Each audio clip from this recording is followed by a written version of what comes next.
திருச்சி திருவெரும்பூர் அருகே தொடர் கொலைகளை செய்த கூலி தொழிலாளி சப்பானியை மீண்டும் காவலில் எடுத்து விசாரிக்க காவல்துறையினர் திட்டமிட்டு வருகின்றனர்.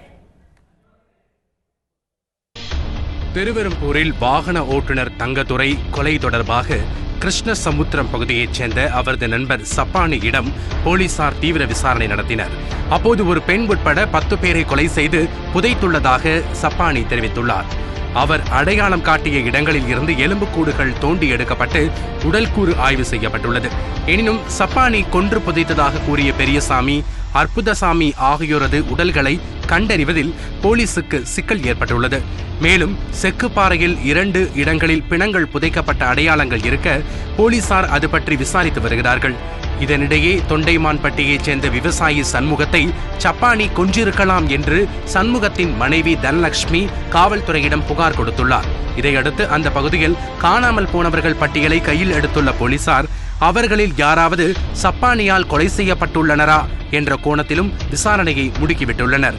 சப்பானியிடம் மேலும் விசாரணை நடத்துவதற்கு வசதியாக அவரை மேலும் சில நாட்கள் காவலில் எடுக்க போலீசார் திட்டமிட்டுள்ளனர்.